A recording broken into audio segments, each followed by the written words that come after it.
네, 우리 사랑하는 우리 형제자매, 우리 지체들에게 축복하면서 인사했으면 좋겠습니다. 사랑하고 축복합니다. 네, 네, 우리 수요예배에 오신 여러분 사랑하고 축복합니다. 잘 오셨습니다. 우리 설교 제목을 한번 따라해 보겠습니다. 정확한 평가는 주님이 하십니다.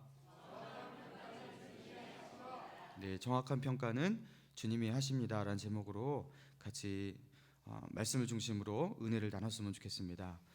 여러분, 남해안에 있는 인구 27만 명의 해안 도시 순천, 한두 번 이상 이렇게 대부분이 가보셨을 것입니다.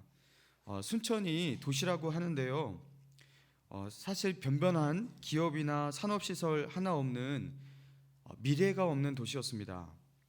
인근에 있는 여수는 항만도시로 또 이렇게 유명하고 광양은 공업도시로 유명합니다. 그러나 순천은 앞바다가 다 갯벌이기 때문에 그 갯벌에 가로막혀서 정말 뭘 해야 될지 답이 안 나오는 미래가 없는 도시였습니다.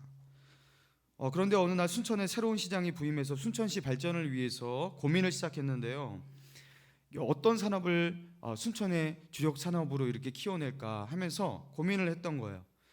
농업을 발전시키려고 하니 농업은 퇴행 산업이다. 그리고 산업 시설을 키우자니 인프라가 너무 부족했습니다. 그래서 관광 산업을 한번 키워보자 생각하니까 서울에서 거리가 너무 멀었습니다. 그리고 볼 것도 없었어요. 그래서 순천은 정말 발전 가능성이 없는 암울한 도시 같았습니다. 그런데 이 새로 부임한 순천시장이 컴퓨터로 구글 어스라고 그 구글에서 위성으로 이제 촬영을 해갖고 그걸 도시로 이렇게 사진으로 이렇게 지도를 만들어 준 거거든요. 그러니까 이제 인공위성 지도예요. 이 구글 어스에 들어가갖고 무심코 순천을 검색했는데요. 구글 어스에서 본 그 위성에서 내려다본 그 순천의 모습을 처음 본 거예요. 그런데 순천에 이제 순천만이라고 유명하지 않습니까? 그 순천만이 어마어마하게 큰데 이 항아리 모양으로 대빵만하씩 큰 거예요. 이것 때문에 우리는 안 된다, 그렇게 생각을 한 거예요. 이 갯벌이 순천의 최대의 약점이라고 생각했습니다. 그런데 그 위에서 내려다본 그 항아리 모양의 그 갯벌의 그 모양이 너무 아름다웠어요. 어떻게 이렇게 항아리 모양으로 갯벌이 이렇게 만들어져 있을까? 그리고 어떻게 이렇게 갯벌이 클까? 그러면서 혹시 순천의 순천다움이 이 갯벌이 될지도 모르겠다. 그리고 이 갯벌을 잘 키워서 순천을 관광도시로 만들면 어떨까 하면서 구글어스로 위성에서 내려다본 그 순천의 모습을 힌트로 삼아서 다른 어떤 접근을 하기 시작했습니다. 그래갖고 어떻게 했냐면 순천을 생태 관광지로 만들기 시작했죠. 그러면서 그동안 순천에서 힘썼던 게 뭐냐면 갯벌이 너무 크다, 갯벌을 없애자 하면서 그 습지를 없애는 작업을 했었거든요. 근데 이제는 반대로 하는 거예요. 습지를 살리자. 그래갖고 그 습지 가운데 세워진 모든 전봇대를 다 없애기 시작했어요. 그리고 그 습지로 흘러들어오는 모든 오염된 물들을 차단하고 그 습지를 정화하기 시작했습니다. 그러면서 더 넓은 습지를 갖고 가는 거예요. 그러니까 어떤 일이 일어났냐면 그 갯벌에서 다양한 그 생물들이 서식하기 시작하는데요. 그 미생물들이 거기서 이제 여러 가지 생물들이 서식하니까 어떻게 됩니까? 그 생물들이 그 먹잇감으로 그 생물들을 먹는 그 새들, 철새들이 날아오기 시작했어요. 그래갖고 철새들이 떼거지로 모여드는데 철새들이 소문이 난 거예요. 야, 순천에 가면 먹을 것이 많다더라 하면서 철새들이 순천으로 가기 시작했어요. 여러분, 그러면서 순천이 뜨기 시작했는데 철새들 보러 순천 처음에 가기 시작했습니다. 야, 철새들 보러 가자. 그 철새들이 내려앉는 모습과 철새들이 떠오르는 그 모습이 장관을 이뤘기 때문에 서울에서 그 순천으로 가자, 철새 보러 가자, 그렇게 된 거예요. 그런데 가서 보니까 그 갈대숲이 그렇게 아름다운 거예요. 어떻게 이런 갈대숲이 있을까 하면서 갈대밭을 보면서 사람들이 감탄하기 시작했습니다. 그러면서 순천은 우리나라에서 꼽히는 최대의 관광지로 떠오르게 된 것이에요. 여러분, 순천만이 이 갯벌 때문에 그 순천이 망할 수밖에 없는 이유, 그래서 순천에서 땅을 딛고 사는 사람들은 이 갯벌이 최대의 원수였거든요. 우리 발전을 저해하는 최대의 장애물이었거든요. 그러나 하늘에서 바라보는 이 순천은 달랐습니다. 최대 장점이 이 갯벌이었던 거예요. 어떻게 보면 순천의 가장 순천 다음은 이 갯벌에 있었다라는 것이, 땅에서 땅을 바라보는 시각과 하늘에서 땅을 바라보는 시각이 이렇게 차이가 날 수 있다라는 거예요. 여러분, 신앙도 그렇습니다. 한 사람의 인생을 누가 더 정확하게 평가하고 볼 수 있을까요? 땅에서 우리끼리 서로 얼굴을 대하는 사람이 사람을 향해서 정확하게 평가를 할 수 있을까요? 아니면 하늘에서 내려다보고 계신 하나님, 사람을 창조하신 하나님이 더 인간을 정확하게 평가하실 수 있을까요? 여러분, 당연히 하늘에서 우리를 보고 계신 하나님입니다. 그래서 우리가 주의해야 하는데요, 사람의 말과 사람의 그 평가들, 그거는 하나님의 평가와 매우 다를 수 있다는 것, 우리가 그것을 기억해야 합니다. 그래서 사람의 평가에 내 인생이 흔들리게 놔둬서는 안 된다라는 거예요. 하나님의 시각으로 내 인생을 보기 위해서, 그리고 정확하지 않은 그 사람의 평가, 숱한 오류들이 많은 그 평가, 어떻게 보면은 하나님의 그 평가와 완전히 반대가 될 수 있는 그 사람의 평가에 휘둘리지 않고 그 하나님의 눈으로 내 인생을 바라보기 위해서 노력해야 한다라는 것, 그리고 사람의 말에 휘둘리는 인생 살지 않아야 한다라는 것. 자, 오늘 보면 3절의 말씀을 같이 한번 보겠습니다. 3절 같이 읽을까요? 시작. 예수께서 베다니 나병 환자 향유 곧 순전한 나드 한 옥합을 가지고 와서 그 옥합을 깨뜨려 예수의 머리에 부으니. 자, 여기 보세요. 여러분 잘 아는 말씀이기 때문에 굳이 설명을 드려야 할 필요가 없습니다. 여러분, 예수님께서 그 유명한 그 향유 옥합 사건이잖아요. 예수님께서 식사하실 때 한 여자가 순전한 나드 한 옥합을 깨뜨려서 예수님의 머리에 부어버린 거예요. 자, 그런데 여기서 나드라는 것이 무엇이냐면, 이 나드라는 것은 동인도 또는 히말라야 산맥에서 나는 향유라고 합니다.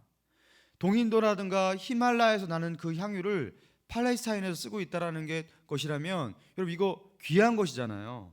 그러니까 이 나드는 이 먼 지방에서 수입된 고급 향유이기 때문에 당시 팔레스타인 지방에서 정말 귀하고 비싼 것이었어요. 그래서 여기 본문에서 본문에 언급되어 있는 것은 이 향유가 300데나리온 이상에 팔 수 있었겠도다. 여러분, 이게 맞는 말입니다. 당시 한 데나리온은 당시 일꾼의 하루 품삯이라고 우리 들었습니다. 그러니까 300데나리온이면 1년 연봉인 거예요. 그러니까 오늘날 성인 남자의 1년 연봉 대략 그냥 3천만 원이라고 한다면 3천만 원을 예수님의 머리에 그냥 버버린 거예요. 여러분, 당연히 제자들이 이런 말 할 수 있지 않겠습니까? 3천만 원을 한 100만 원 정도 벌다면 이해가 가는데 3천만 원짜리를 벌다 하니까 이게 좀 그런 거잖아요. 그것도 한 방에 나눠서 한 것도 아니에요. 그러니까 이 여인의 그 어떻게 보면 너무 극단적인 이 헌신의 모습, 이거에 대해서 제자들이 충격을 받고 막 즉각적 비판과 심판이 나오는 거예요. 그러면서 4절과 5절을 같이 한번 읽어보겠습니다. 4절 5절 시작. 어떤 사람들이 화를 내어 서로 말하되 어찌하여 이 향유를 허비하는가? 이 향유를 300데나리온 이상에 팔아 가난한 자들에게 줄 수 있었겠도다 하며 그 여자를 책망하는지라. 여러분, 이 자리에 지금 예수님이 있었고요, 예수님의 머리에 향유를 붓는데 지금 어떤 사람들이 어떻게 나옵니까? 화를 내요. 막 성을 내는 거예요. 화를 내어서 이런 미친 짓이 어딨냐, 지금 이 향유를 300데나리온 이상에 팔면 얼마나 값어치 있는 의미 있는 그런 것들을 할 수 있는데 지금 뭐 하는 거냐 하면서 화를 냈다라는 거예요.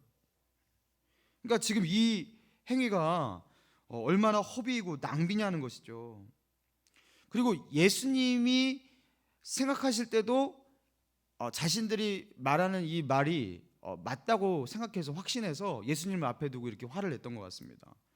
예수님조차도 이걸 가지고서 자기 머리에 이렇게 붓는 게 아니라 가난한 자들을 위해서 이걸 팔아갖고 가난한 자들을 위해서 썼다면 예수님조차도 이거는 더 칭찬하시고 원하셨겠다, 이렇게 생각했으니까 자신감 있게 화를 내고 막 꾸중하고 비난하고 그랬던 것이죠.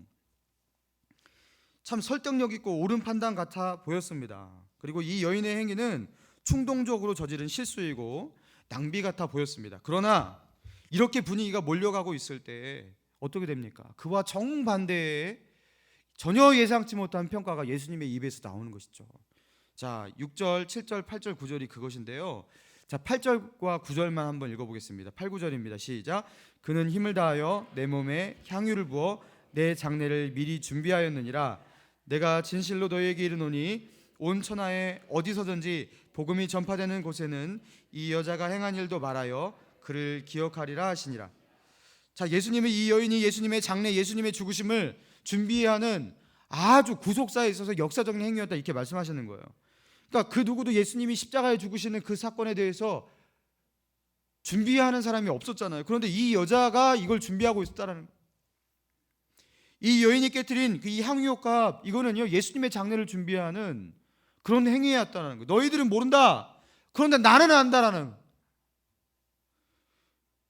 그리고 예수님의 장례를 준비하고 그분의 십자가를 준비하는 그 구속 역사 속에서 아주 의미심장한, 아주 의미 있는 그런 일이 바로 이 향유옥합을 깨뜨린 사건이라는 거예요.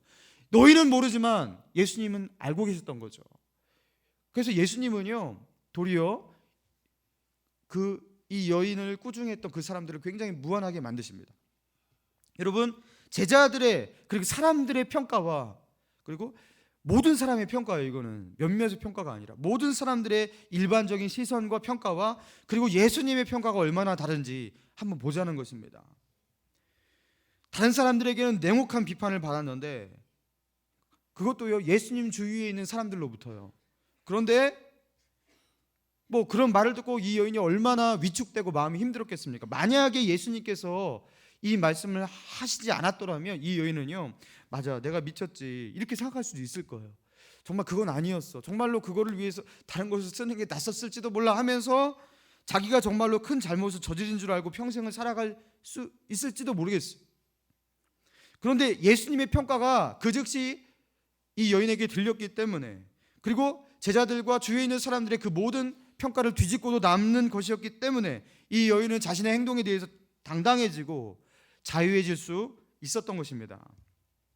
여러분, 이 본문의 말씀을 통해서 주님이 우리에게 뭘 말씀하시는 것입니까? 우리가 이 땅에서 주님 앞에 살아갈 때에 우리가 하는 헌신들에 대해서 합당한 평가를 받지 못할 때가 생긴다, 안 생긴다? 예, 생긴다라는 거예요. 여러분, 생긴다라는 거예요. 분명히 생긴다는 것입니다.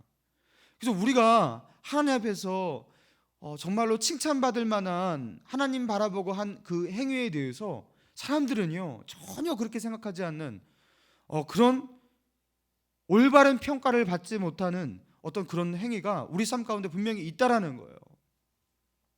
그래서 우리가 붙들어야 될 진정한 합당한 평가는 무엇이냐? 예수 그리스도의 평가라는 거예요. 정말 그 앞에 우리가 어느 날 쓸 건데요, 그분이 보는 그분의 시선과 그분의 평가, 그게 진짜 평가라는 거예요. 사람들의 말에 휘둘리지 말고 우리가 주님 앞에 드려야 될 향유옥합 드릴 수 있는 자 되어야 한다, 이걸 말씀하고 있는 것이죠. 여러분, 마태복음 7장 22절 23절에서 우리가 잘 아는 말씀이거든요. 그날에 많은 사람이 나더러 이르되 주여 주여 우리가 주의 이름으로 선지자 노릇을 하며 주의 이름으로 귀신을 쫓아내며 주의 이름으로 많은 권능을 행치 아니하였나이까 하리니. 여러분, 뭘 말하는 거예요? 그러니까 지금 이제 심판대 앞에서 어떤 사람들이 말하는 거예요. 예수님 앞에 땅에 있을 때 우리는요 이런 평가를 받았습니다. 선지자라는 평가를 받았습니다. 그리고 귀신을 쫓아내서 권능이 많은 사역자라는 평가도 받았습니다. 많은 권능을 행해서 많은 사람들이 우리를 따라도 다녔습니다. 그러니까 주님도 우리에 대해서 그런 평가를 해주실 것을 기대합니다 하면서 마지막 날에 하나님 앞에 그렇게 항변을 한다는 것이죠. 그런데 주님이 어떻게 말씀하신다라는 거예요? 그 뒤에 주님이 하시는 말씀이 이렇습니다. 그때 내가 저희에게 밝히 말하되 내가 너희를 도무지 알지 못하니 불법을 행하는 자들아 내게서 떠나가라 하리라. 사람들의 평가가 정말로 예수님의 평가와 이렇게 달라질 수 있다는 것, 이렇게 극명하게 달라질 수 있다는 것, 심지어 교회 안에서 일어난 평가와 하나님의 평가가 그렇게 달라질 수 있다는 것, 그래서 우리가요 뒤통수를 얻어맞는 듯한 깜짝 놀라는 그 충격들이 그날에 많이 벌어질 것이라는 것, 예수님이 이거 예견하셨어요. 말씀하셨어요. 여러분 정말로 그렇게 될 것입니다. 그래서요, 교회 안에서 우리가 헌신할 때 사람의 평가와 사람들의 시선과 나를 어떻게 바라보는지 이것 생각하면서 헌신하고 봉사하고 이런 사람 나중에 큰일 일어나실 거예요. 정말로 주님 앞에서 하지 않으면요, 큰일 일어날지 모릅니다. 사람들의 평가와 하나님의 평가가 매우 달라지는 그런 일들이 분명히 일어날 것이라고 예수님께서 미리 말씀하셨기 때문입니다. 사람들에게 좋은 평가를 받고 칭찬받는다고 잘 살고 있는 것 아닙니다.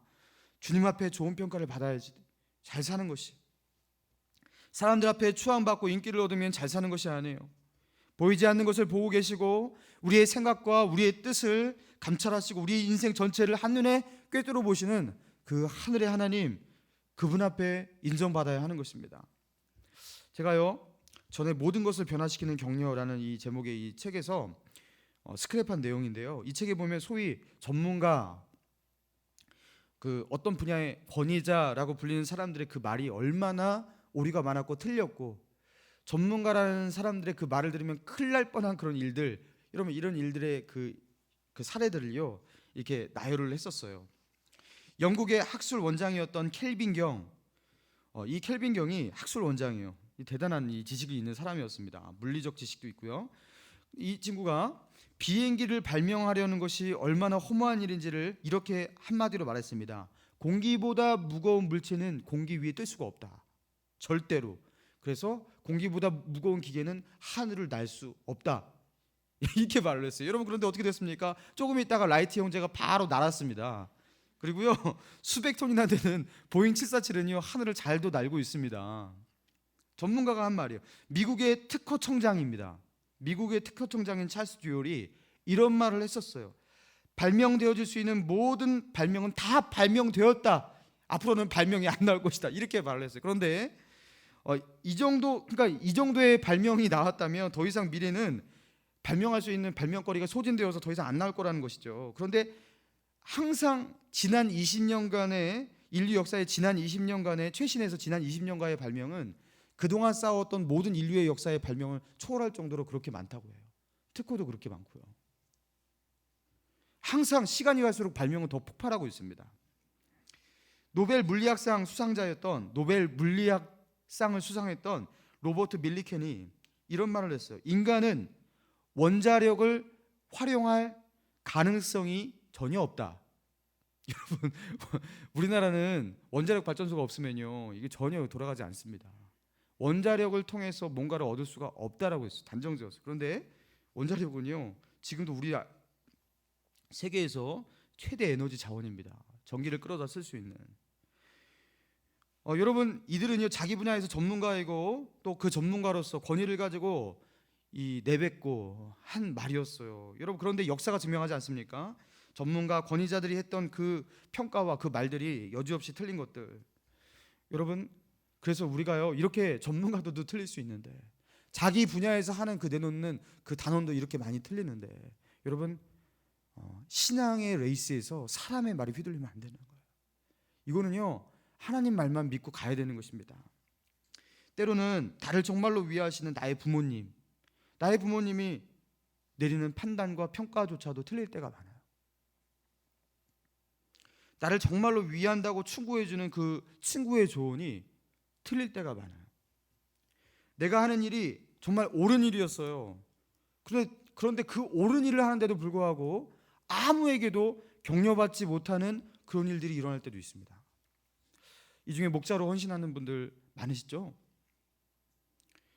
목자로 열심히 봉사하고 헌신하고 영혼들을 위해서 이렇게 했는데 그 헌신에 합당한 평가를 받지 못하고 목원들에게 합당한 평가를 받지 못할 때가 있습니까? 없습니까? 있습니다. 나는 열심히 했어요. 최선을 다했어요. 네, 목원들이 그거를 제대로 평가를 해주지 않는 거예요. 엄청 서운하죠. 그러면은 교구 목사님이라도 제대로 된 평가를 해주셔야 되는데 그죠? 담임 목사님이라도 날 위로했으면 좋겠는데 그렇지 못할 때도 있어요. 사람이니까. 지금은 격려와 위로를 받아야 마땅한데 비난이 날아올 때가 있습니까? 없습니까? 있습니다. 정당한 평가를 받지 못할 때가 많아요. 그리고 정작 혼나야 될 사람, 야단맞고 비난을 받아야 될 사람이 인정받고 추켜 세워지는 일들, 뭐 그런 일이 일어날 때가 교회 안에도 분명히 있다라는 것이에요. 그럼 어떻게 해야 합니까? 뭐 이런 게 다 있어 하고 다 뒤집어 엎어야 되나요?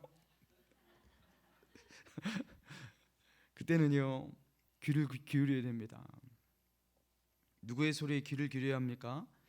하나님의 소리에 귀를 기울여야 돼요. 하나님의 소리가 들리지 않으면 그때 넘어집니다. 오늘 이 옥합을 깨뜨린 이 여인이 그 제자들과 주위에 있는 그 사람들의 그 말에 휘둘려서 넘어질 수 있었어요. 그런데 바로 예수님이 아니야, 이거는 나의 장례를 준비한 아주 귀중한 그런 행위였어 하면서 이것을 인정해 줄 때 이 여인은 넘어지지 않는 것이죠. 여러분, 우리가 주님의 소리가 들리지 않으면 사람의 말 때문에 넘어지는 것입니다. 그분의 평가가 들려야 되는 것이에요. 여러분, 지금 그리스라는 나라 아시죠?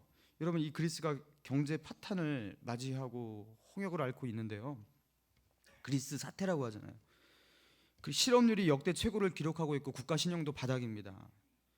기업과 공무원들이 대량 해고되었고 앞으로도 해고될 거예요. 그리고 연금을 바라보고서 평생 일한 노동자들이 그 연금을 받지 못하는 그런 상태에 놓여 있습니다.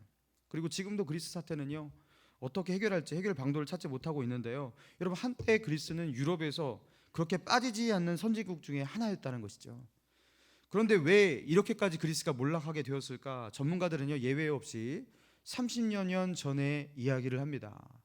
그리스가 이렇게 된 이유는 30년 전으로 거슬러 올라간다. 30년 전에 사회당이 정권을 장악하게 되어서 여당이 되었는데요. 당시 사회당에서 배출한 총리가 안드레아스 파판드레우스라는 이 총리가 있었어요. 근데 이 친구가 어떤 지시를 내렸냐면요, 국민들이 원하는 것이라면 다 줘라 그랬어요.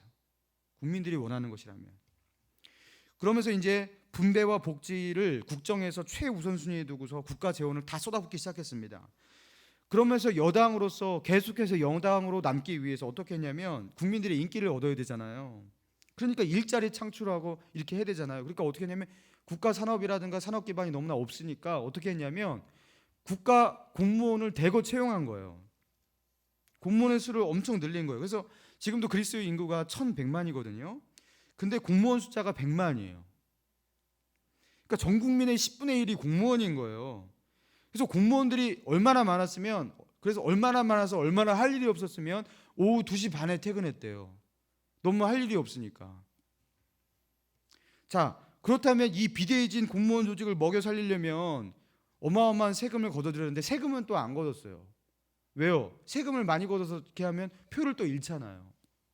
자, 그러면서 국가 채무가 계속해서 늘어가고 국가의 신용도는 이제 바닥으로 떨어지고 나중에 채무 불이행 상태까지 간 것이에요. 이 30년 전 당시 사회당 정권이 엄청난 인기와 대중적 지지를 얻었습니다. 그리고서 여당으로서 집권을 잘 유지를 했습니다. 그런데 역사는 분명히 말하고 있지 않습니까? 그리스 경제의 파탄 주범이 이 대중적 인기와 지지를 얻기 위해서 미래를 뜯어먹은 그들에게 있었다라는 것. 그럼 무엇이 문제예요? 당장 지금 이 시간 국민에게 지지를 얻기 위해서 그들에게 표를 얻기 위한 정치인들의 이 야심과 이 욕심, 그리고 당장의 것을 취하기 위한 근시안성, 이 근시안성 속에서요, 그리스는 저 파국을 맞이하게 된 것이에요. 사랑하는 여러분, 지금 당장 내 앞에 있는 것 어떻게 해결해 보고자 하는 우리가 가지고 있는 근시안성, 여러분, 그 근시안성이 우리 인생을 파탄으로 몰아간다는 것을 기억해야 합니다. 지금 당장 나는 내 주위에 있는 사람들에게, 그리고 내 주위에 있는 친구들에게, 그들에게 인정받고 칭찬받고 그들 앞에서 좀 떵떵거리고 살 수 있는 좀 괜찮은 모습으로 살아보고 싶다. 지금 당장 내 주위에 있는 사람들이 좋아하는 그 일을 하면서 그들의 인심을 얻고 싶다. 지금 당장 내 자녀들에게 사이좋게 있게 지내기 위해서 그들에게 신앙적으로 가르치고 권면하는 그 일들 하지 않고 어떻게든지 좋게 넘어가고 싶다. 여러분, 이 모든 근시안성이 결국 미래를 갉아먹고요, 우리의 미래를 없애버리는 것입니다. 여러분, 하나님 앞에서 살아야 돼요. 이거 하나님께서 기뻐하실까? 이거 정말로 하나님께서 원하시는 것일까? 우리의 근시안성을 물리치고요, 정말로 미래를 만들기 위해서 하나님 앞에서 살아야 하는 것입니다. 사랑하는 여러분, 혹시 누군가의 평가에 짓눌려서 위축되어 있는 분 계십니까? 여러분, 여러분을 위축되게 만든 사람이 누구입니까? 그게 가족입니까? 혹시 남편입니까? 아내입니까? 친구입니까? 직장 동료입니까? 상사입니까? 교회의 어떤 식구입니까? 교회의 어떤 중직자, 그분의 어떤 한마디 말, 이런 것들 때문에 이렇게 짓눌려 있고 위축되어 있고 침체해 있습니까? 여러분, 여기에 휘둘리지 말라는 거예요. 그들의 평가는요, 결코 절대 평가가 아니라는 거예요. 역사 가운데 수많은 믿음의 사람들이 그 사람의 말에 휘둘렸다면요, 그 믿음에 대해서 완주하지 못했을 거예요. 하나님의 평가 바라보고서 옳은 길이라면 가라는 것이죠. 왜 사람의 말에 그렇게 위축되고 휘둘리냐는 것이. 사람의 눈을 지나치게 의식하는 그 습관 버리라는 거예요. 그거 보고서 안절부절하고, 그렇죠? 그거 버리라는 거예요. 그리고 이제 어떻게 하라는 거예요? 주님의 눈치를 보자는 거예요. 주님의 눈치 보는 사람 되자는 거예요. 여러분, 보이지 않는 하나님의 눈치 보고 사는 사람이 그깟 사람 하나 만족 못 시키겠습니까? 사람 하나의 눈치, 그들의 만족 못 시키겠습니까? 우리가 하나님 의식하고요, 하나님 앞에서 칭찬받는, 하나님 앞에서 평가받는 코람데오의 삶을 살면요, 결국에 사람들에게도 칭찬받고 인정받는 그런 사람이 결국에 될 줄로 믿습니다. 되고도 남는 것이에요. 근데 문제가 무엇이냐면, 크리스찬이 그 보이는 사람들의 그 낮고 그 저렴한 수준, 당장의 그 평가에 그 목말라서 그거에 맞추다 보니까요, 크리스찬의 인생 가운데서 탁월성이 없어지는 거예요. 세상 사람들과 똑같이 저렴해지고 그 저질이 되는 것입니다. 여러분, 욥과 다윗과 다니엘의 삶을 주목해 봅시다. 하나님의 눈치 보며 사는 사람의 그 인생 가운데 당장에는요, 환난이 있어요. 그리고 앞으로도 있습니다. 핍박도 있습니다. 무시도 당합니다. 때로는 그것 때문에 가슴앓이도 해야 하고요, 눈물도 납니다. 그러나 끝까지 주님 눈치를 보는 사람은요, 위로부터 용기와 힘을 얻는 것이죠. 그리고 주님이 나를 어떻게 생각하실까, 그거에 마음이 있는 사람은요, 기도하면서 하나님의 소견, 그 하나님의 그 눈이 무엇인지 알고 싶잖아요. 그러니까 하나님께서 말씀하시는, 하나님의 음성이 들리는 거예요. 괜찮아 얘야, 너 잘 살고 있어. 내가 너와 함께하고 있다. 나를 신뢰하거라. 여러분, 이 음성이 들린다라는 거예요. 하나님께 자기의 시선을 두고 하나님의 평가에 귀를 기울이고 그분의 눈치를 보고 있는 그 사람의 그 심령 가운데 기도할 때 이 음성이 들릴 줄로 믿습니다. 들립니다. 이거 보고서요, 다시 힘을 얻고 가는 거예요. 당장의 상황과 환경 가운데 큰 변화가 없을 수 있지만 하나님께서 그 인생의 빛을 거두지 않는다라는 것이.